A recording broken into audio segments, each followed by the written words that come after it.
Hello,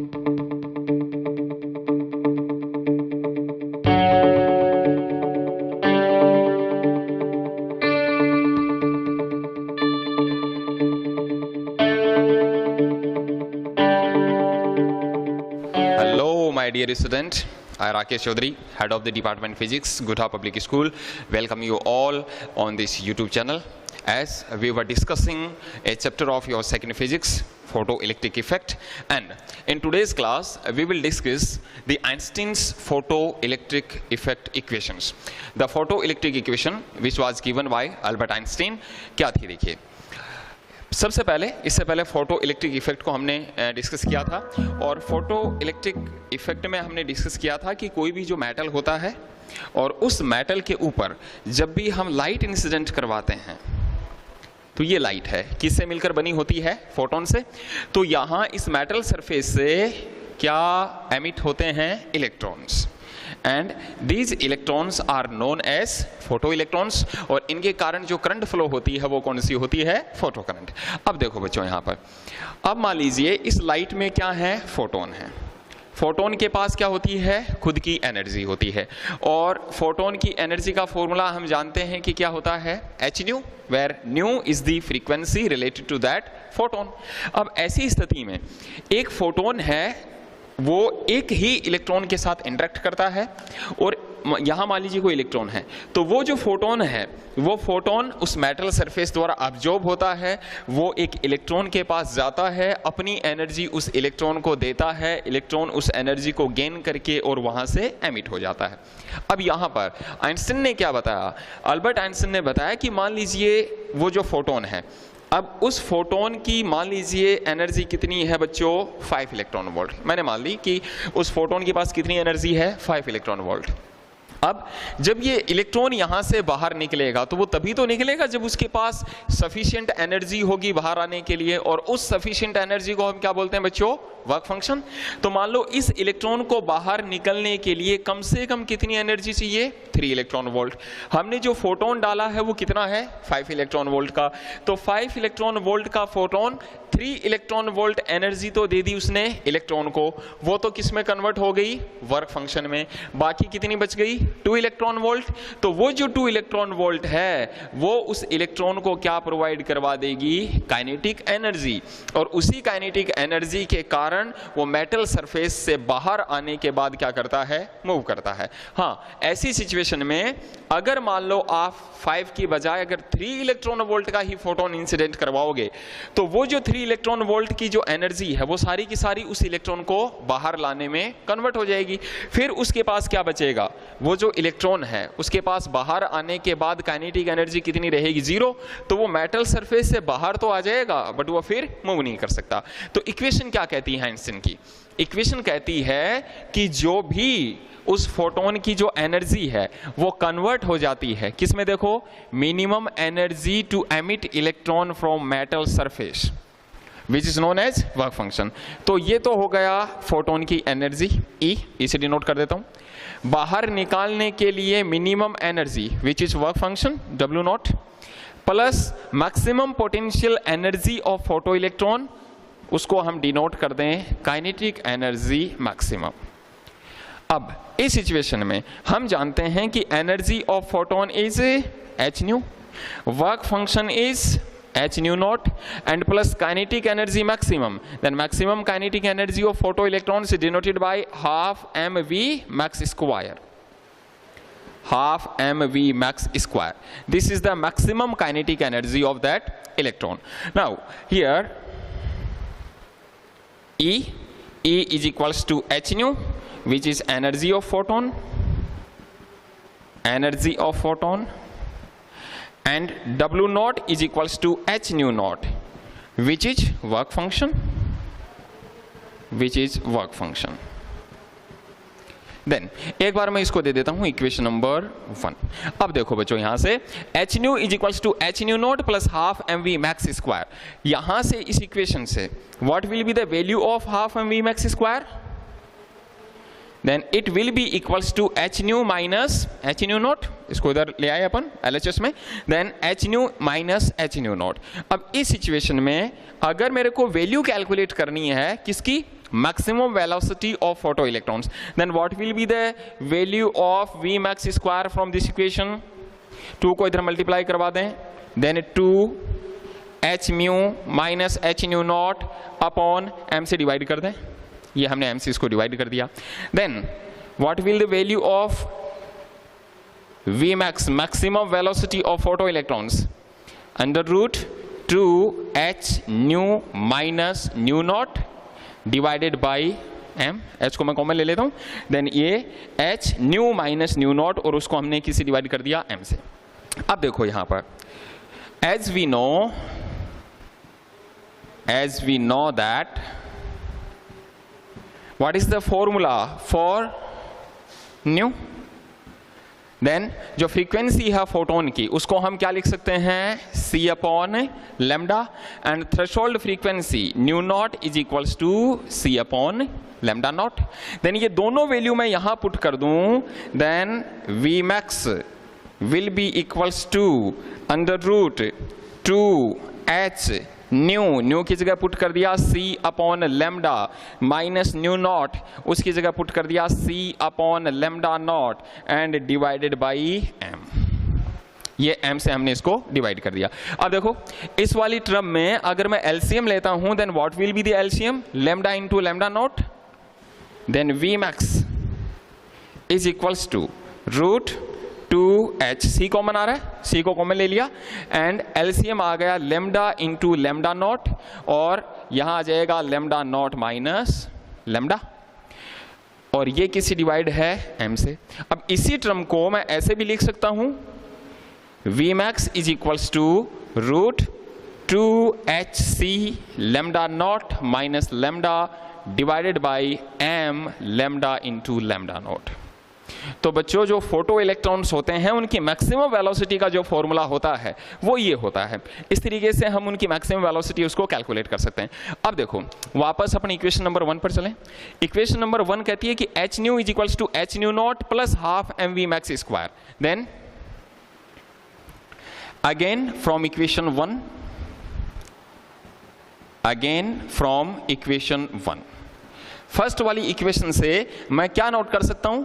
half M we max square will be equals to h nu minus h nu not.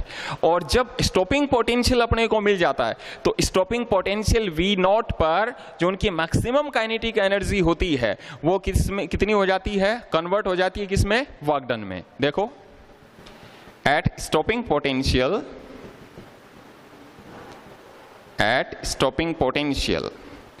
V naught, maximum kinetic energy of photoelectrons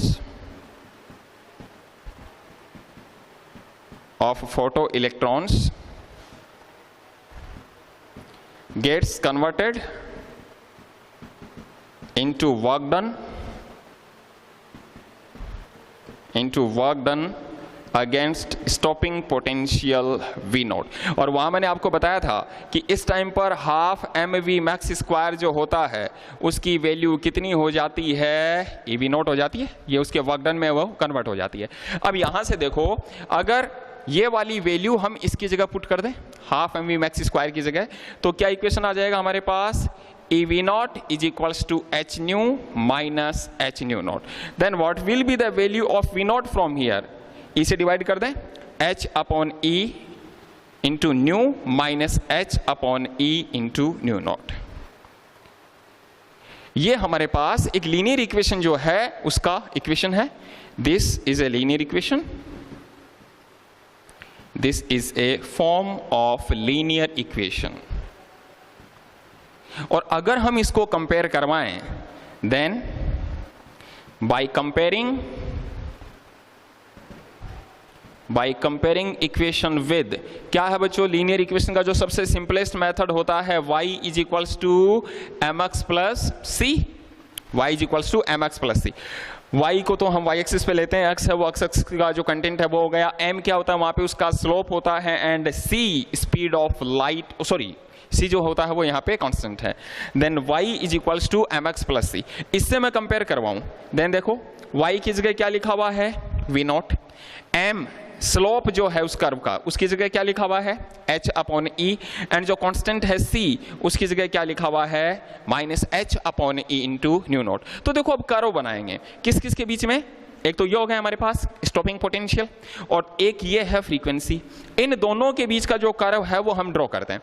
तो इनके बीच का जब हम curve draw करेंगे तो देखो बच्चों किस तरीके से, किसका कर्व ड्रॉ करना अपने को, v0 is equals to h/e nu minus h/e nu naught, इस इक्वेशन का कर्व ड्रॉ करना है।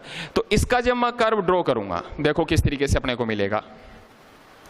अब ये तो लिखा हुआ है y की जगह, ये लिखा हुआ है m की जगह, ये लिखा हुआ है x की जगह और ये लिखा हुआ है c की जगह। देन y की जगह है v0, देन यहाँ y एक्सिस पे हो गया हमारा स्टॉपिंग पोटेंशियल, x की जगह क्या है देखो न्यू, तो ये हो गया न्यू, तो ये क्या हो गया बच्चों फ्रीक्वेंसी, न्यू है वो यहाँ पे फ्रीक्वेंसी हो गया, और c उस पर अभी बाद में डिस्कस करते हैं। अब इस वाली इक्वेशन का कर्व है वो अपने को प्लॉट करना है। कैसे प्लॉट करेंगे, देखो y एक्सिस पे क्या हमारे पास फ्रीक्वेंसी, अगर if nu is equals to 0, पहले 0 ले लें, अगर फ्रीक्वेंसी की वैल्यू जस्ट 0 है then what will be the value of v0 from this equation. Put करें, अगर मैं न्यू की जगह 0 पुट करता हूं तो मेरे को v0 की वैल्यू कितनी मिलेगी -h/e इंटू न्यू नॉट। कहां पर है v0 इस पे, तो माइनस में आ रही है वैल्यू, ये इतनी हो गई, ये है -h/e इंटू न्यू नॉट। फिर देखो if nu is equals to nu naught, अगर फ्रीक्वेंसी है वो जस्ट इक्वल है किसके, थ्रेशोल्ड फ्रीक्वेंसी के, रखो न्यू की जगह न्यू नॉट अगर मैं पुट करता हूं, दोनों टर्म सेम है, देन यहां से वैल्यू v0 की कितनी हो जाएगी 0, then at this time v0 is equals to 0। तो जो स्टॉपिंग पोटेंशियल है वो कितना हो जाएगा 0, तो यहां पर स्टॉपिंग पोटेंशियल की वैल्यू है वो कितनी हो गई 0 हो गई। उसके बाद देखें अपन, तो एक पॉइंट यहां मिला, दूसरा पॉइंट यहां मिला, दोनों पॉइंट को यदि मैं आपस में मिलाता हूं तो ये कर्व इस तरीके से बनेगा। तो यहां से लेकर यहां तक ये जो चीज है ये तो क्या हो गया वर्क फंक्शन, ये तो हो गया उसका वर्क फंक्शन। अब देखो बच्चों ये वैल्यू कितनी है -h/e इंटू न्यू नॉट। अब आप कहेंगे कि सर वर्क फंक्शन की जो वैल्यू होती है वो तो h न्यू नॉट होती है, फिर इसमें तो e भी आ रहा है, क्यों आ रहा है, देखो मैंने y एक्सिस पे क्या लिया है v0 लिया है, स्टॉपिंग पोटेंशियल लिया है, वर्क फंक्शन नहीं लिया। हाँ, ये अगर स्टॉपिंग पोटेंशियल v0 है, अगर हम इसको मल्टीप्लाई करवा दें, अभी इसका यूनिट क्या है वोल्ट, और अगर मैं इसको e से मल्टीप्लाई करवा दूं, e से e कैंसिल, और तब इसका यूनिट क्या हो जाएगा इलेक्ट्रॉन वोल्ट। तो ऐसी सिचुएशन में ये क्या हो गया वर्क फंक्शन। इस टाइम पर जो हमारी फ्रीक्वेंसी है वो जस्ट इक्वल है किसके, थ्रेशोल्ड फ्रीक्वेंसी के। तो ये जो पॉइंट अपने को मिल रहा है ये क्या हो गया थ्रेशोल्ड फ्रीक्वेंसी। ये कर्व इस तरीके से आया, इस कर्व का जो भी स्लोप होगा m, देखो m की जगह क्या लिखा हुआ है h/e, then h/e is the slope of that curve. अब देखो एक मेटल के लिए तो ये ऐसा आया है, ये जो स्लोप आया है ये स्लोप डिपेंड करता है बच्चों किस पर, on the nature of metal surface. जो मेटल सरफेस होता है उसके नेचर पर ये डिपेंड करता है। अब अगर मैं दो अलग अलग मेटल के लिए यही कर्व ड्रॉ करना चाहूं तो दो अलग अलग मेटल्स के लिए कर्व, एक के लिए तो कैसा हो गया ऐसे, ये तो हो गया मेटल 1 के लिए, सेकंड वाले मेटल के लिए ऐसा ही कर्व आ जाएगा मेटल 2। तो किस किस के बीच में ड्रॉ किया है, stopping potential v0 and new frequency. अब देखो आप एक के लिए तो थ्रेशोल्ड फ्रीक्वेंसी यहां से लेकर यहां तक है मेटल 1 के लिए तो, और सेकंड वाले मेटल के लिए थ्रेशोल्ड फ्रीक्वेंसी यहां से लेकर यहां तक है। इसका मतलब क्या हुआ, थ्रेशोल्ड फ्रीक्वेंसी डिपेंड कर रही है किस बात पर, on the nature of metal. तो ये कर्व जो है वो अपने को इस तरीके से मिलता है। ये आइंस्टीन की फोटो इलेक्ट्रिक इक्वेशन थी। अब इस इक्वेशन पर बेस्ड अल्बर्ट आइंस्टीन ने कुछ लॉज दिए थे और वो लॉज अपन देखते हैं। तो अब अपन बात करते हैं results of photo electric effect on the basis of photo electric equation. जो इक्वेशन आइंस्टीन ने दिया था उससे क्या क्या रिजल्ट्स अपने को मिले और उन रिजल्ट्स को अपन एक एक करके डिस्कस करते हैं। देखिए सबसे पहला रिजल्ट, जो फोटो इलेक्ट्रिक इक्वेशन है वो क्या है, जो मैक्सिमम काइनेटिक एनर्जी होती है फोटो इलेक्ट्रॉन्स की वो इक्वल होती है किसके, h new minus nu not. First point मैं ले रहा हूं, if nu is less than new not, क्या हुआ, if frequency of photon is less than threshold frequency. बताइए बच्चों यहां से हाफ mv मैक्स स्क्वायर की वैल्यू कैसी होगी, whether it is positive or negative. Then if nu is less than nu naught, it means half mv max square will be negative. Does it is possible? क्या ये possible है कि किसी भी particle की जो काइनेटिक एनर्जी है वो नेगेटिव हो जाए? नहीं, काइनेटिक एनर्जी जीरो हो सकती है, पॉजिटिव हो सकती है, बट नेगेटिव तो पॉसिबल ही नहीं है। इसका मतलब मूव करेगा तो काइनेटिक एनर्जी होगी तो वो पॉजिटिव होगी। तो यहां पर हमें काइनेटिक एनर्जी कैसी मिलेगी, negative, which is not possible. अब सबसे पहला question, if nu is less than new not, क्या इलेक्ट्रॉन एमिट होगा सरफेस से? नो एमिशन, कोई भी इलेक्ट्रॉन मेटल सरफेस से बाहर नहीं आएगा। और अगर एमिट नहीं होगा तो फिर काइनेटिक एनर्जी की तो बात ही नहीं कर रहे, वो तो वैसे नेगेटिव आ रही है। सेकेंड पॉइंट में मैं बात करूं, if nu is just equals to nu naught, if the frequency of photon is just equal to threshold frequency, बताइए बच्चों what will be the value of half mv max square? Kinetic energy है कितनी हो जाएगी, रखो, if nu is equals to nu naught then kinetic energy of that photon will be zero, उसकी kinetic energy zero हो जाएगी। Possible है, हो सकती है। इसका मतलब अगर फोटोन की फ्रीक्वेंसी जस्ट थ्रेशोल्ड फ्रीक्वेंसी के इक्वल है तो क्या फोटोन मेटल सरफेस से एमिट होगा? बिल्कुल होगा, लेकिन क्या वो बाद में मूव कर पाएगा? नो। विल एमिट तो होगा बट विल नॉट मूव, वो मूव नहीं कर पाएगा। और third point, if nu is greater than nu naught, if the frequency of photon is greater than threshold frequency, उस सिचुएशन में what will be the value of half mv max square? It will be positive. अगर new बड़ा है, new not छोटा है, तो obviously बात है इसकी वैल्यू है वो पॉजिटिव आएगी। इसकी वैल्यू पॉजिटिव आएगी तो उस सिचुएशन में इलेक्ट्रॉन की काइनेटिक एनर्जी कैसी हो गई? पॉजिटिव। इलेक्ट्रॉन उस मेटल सरफेस से क्या होगा? बाहर भी आएगा और बाहर आने के बाद में मूव भी करेगा। तो ये तो 3 पॉइंट थे, अपने ये डिस्कस किए। नेक्स्ट जो रिजल्ट दिया गया वो ये था कि maximum kinetic energy of photo electron will not change by changing the intensity of incident light, कि जो मैक्सिमम काइनेटिक एनर्जी है किसकी? फोटो इलेक्ट्रॉन्स की, वो डिपेंड नहीं करेगी इंटेंसिटी पर। बहुत बार आपको बता दिया, क्यों नहीं करती है वो भी देख लो। चलो अब यहाँ मैथमेटिक्स फॉर्मूले से देखें हम, क्या फॉर्मूला था मैक्सिमम काइनेटिक एनर्जी का? Half mv max square. क्या था? h new minus h nu not, यही तो था। अगर मैं और वैल्यू पुट करूं sc upon lambda minus sc upon lambda not, क्या कहीं भी आई है इसमें? इंटेंसिटी है? पता नहीं है। तो ये मैक्सिमम काइनेटिक एनर्जी है उन फोटो इलेक्ट्रॉन्स की, किस बात पे डिपेंड कर रही है? या तो लेमडा पे डिपेंड कर रही है या न्यू पर डिपेंड कर रही है, फ्रीक्वेंसी पे डिपेंड करेगी, वेवलेंथ पे डिपेंड करेगी, एनोड और कैथोड के बीच पोटेंशियल डिफरेंस पे डिपेंड करेगी, बट इंटेंसिटी पे नहीं करेगी, क्योंकि फॉर्मूले में वो है ही नहीं। उसके बाद number of photo electrons emitted from metal surface will increase by increasing the intensity of light. जो भी हम लाइट इंसिडेंट करवा रहे हैं, अगर उस लाइट की हम इंटेंसिटी को इंक्रीज करते हैं, देन फोटो इलेक्ट्रॉन्स हम वो क्या होंगे? इंक्रीज हो जाएंगे। क्यों हो जाएंगे? ज्यादा इंटेंसिटी की लाइट डालोगे मतलब ज्यादा फोटोन आएंगे, ज्यादा फोटोन आएंगे तो ज्यादा इलेक्ट्रॉन को एमिट करवाएंगे। Next point, 1 photon reacts with 1 electron in metal. एक जो फोटोन है उस मेटल सरफेस में वो केवल एक ही इलेक्ट्रॉन के साथ रिएक्ट करता है। ये नहीं है कि एक फोटोन जाएगा और वो 2-3 इलेक्ट्रॉन्स को अपनी एनर्जी है वो दे देगा, ऐसा नहीं है। एक फोटोन केवल एक ही इलेक्ट्रॉन को अपनी एनर्जी देता है।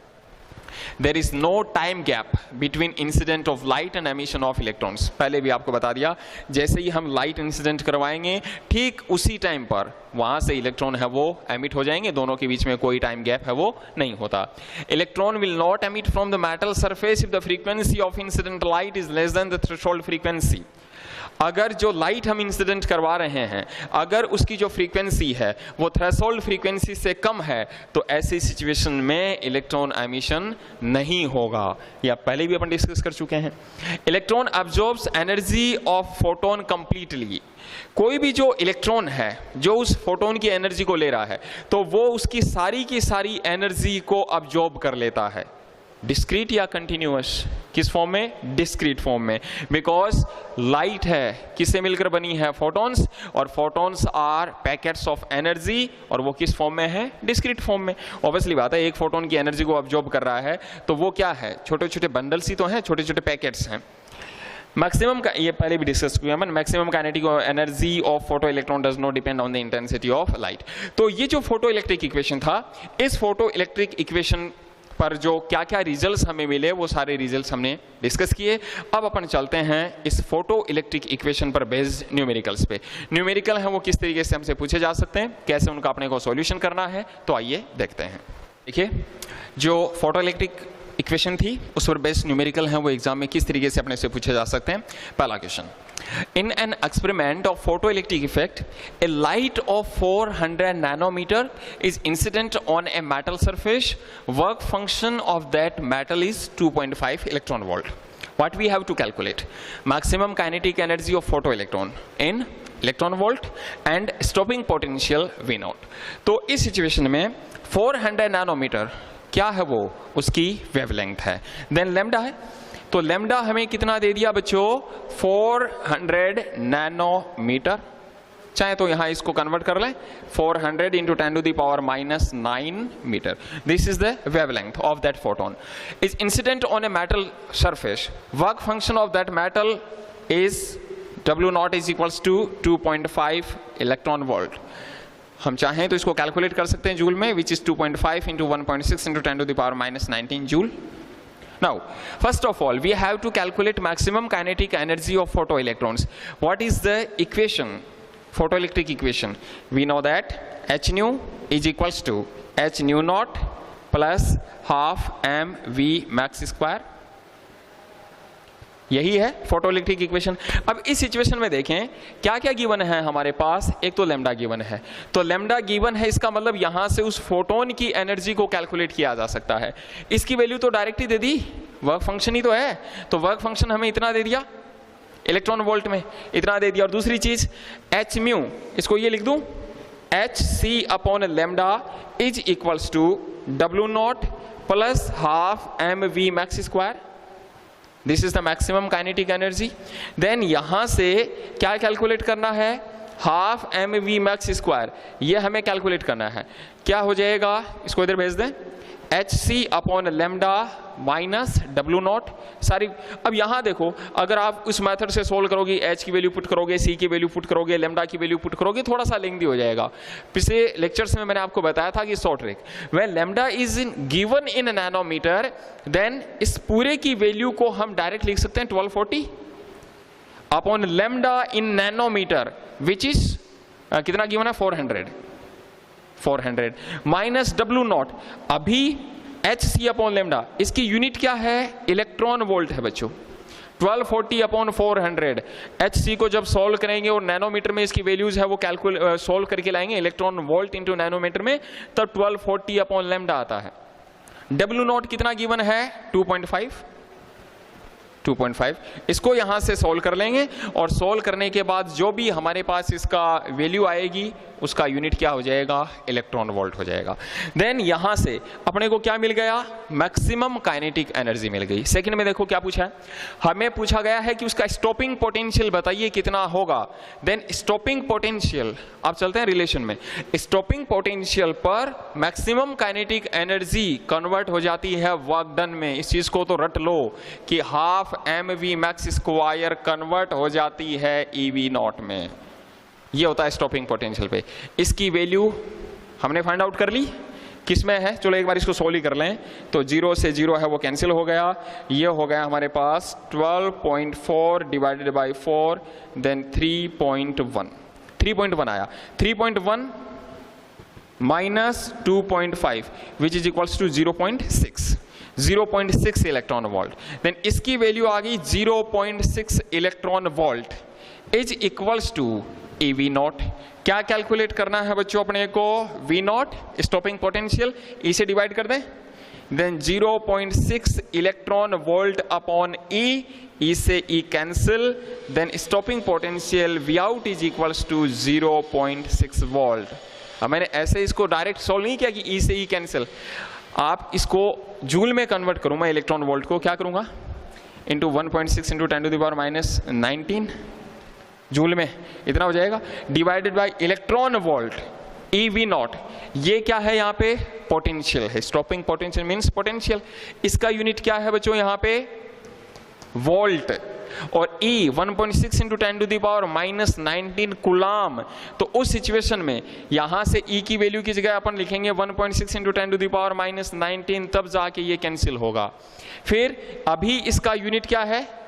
ये जो मैंने नीचे वैल्यू पुट की है 1.6 इंटू 10 टू द पावर -19, इसकी वैल्यू क्या है अभी? कूलाम। अब ये क्या बन गया? Joule upon coulomb, and joule upon coulomb क्या होता है? वोल्ट होता है। तो ऐसी सिचुएशन में स्टॉपिंग पोटेंशियल है वो कितना मिल जाएगा अपने को? 0.6 वोल्ट। सेकंड क्वेश्चन देखिए, the work function of a metal is 2.2 electron volt. ये क्या गिवन है इस बार? Work function W not which is 2.2 electron volt. क्या कैलकुलेट करना है? एक हमसे पूछा है कि थ्रेशोल्ड फ्रीक्वेंसी बताइए, तो threshold frequency nu not calculate करना है। सेकंड अपने से पूछा है wavelength of incident light for which stopping potential is 0.6 volt, कि जो इंसिडेंट लाइट है उसकी वेवलेंथ कैलकुलेट करनी है और उसके लिए स्टॉपिंग पोटेंशियल गिवन है हमें कितना? V not is equals to 0.6 volt. देखो दोनों में रिलेशन जानती हैं, W नॉट और न्यू नॉट में relation. We know that the work function W not is equals to H nu not. अब then what will be the value of nu not? Nu not is equals to W not upon H। सबको MKS में convert कर दो। कितना दिया है? 2.2। अगर आप इसको MKS में लाओगे या ऐसा यूनिट में लाओगे तो मल्टीप्लाई करवाएंगे 1.6 into 10 to the power -19।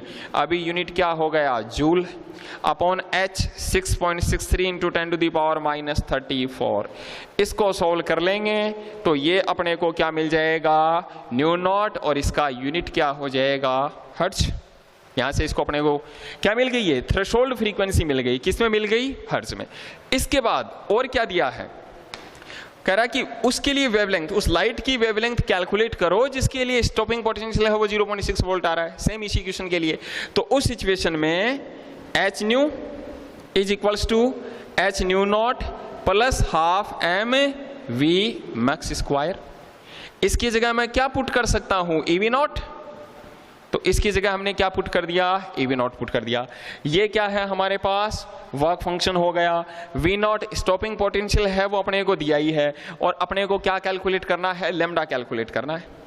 Then HC upon lambda, H nu की जगह इसकी value work function 2.2 into 1.6 into 10 to the power -19, ये इसको जूल में कन्वर्ट कर लिया, प्लस 1.6 E की value 1.6 into 10 to the power -19, E की वैल्यू पुट कर दी, और V नॉट स्टॉपिंग पोटेंशियल कितना गिवन है? 0.6। अब देखो ये क्या हो गया? कूलाम, और ये क्या चीज है? Volt. Then coulomb into volt. अब ये क्या हो गया? स्टॉपिंग E V नॉट यहां पर क्या हो गया? इसका यूनिट हो गया कूलाम और इसका हो गया volt, and coulomb into volt बच्चों क्या होता है? जूल होता है। ये क्या हो गया? जूल। क्यों? बिकॉज जो भी जो चार्ज होता है उसकी जो एनर्जी होती है W इज इक्वल्स टू वो QV होती है। तो Q कूलाम और V का क्या हो जाता है? वोल्ट। तो ये क्या बन गया यहाँ पे? जूल। अब इसको सोल्व कर लेंगे। HC की वैल्यू पुट कर दें 6.63 into 10 to the power -34 into 3 into 10 to the power 8 upon lambda, और ये इक्वल हो जाएगा 2.2 into 1.6 into 10 to the power -19 plus 1.6 into 10 to the power -19 into 0.6, और इस पूरी वैल्यू को अपन सोल्व कर लेंगे। यहां से किसकी वैल्यू कैलकुलेट कर लेंगे? लेमडा की। तो इस तरीके से जो फोटो इलेक्ट्रिक इफेक्ट है उस पर बेस्ड क्वेश्चंस हैं वो अपने से पूछे जा सकते हैं। इस तरीके से अपने को उनको सोल्व करना है। वीडियो को पूरा देखने के लिए थैंक यू सो मच।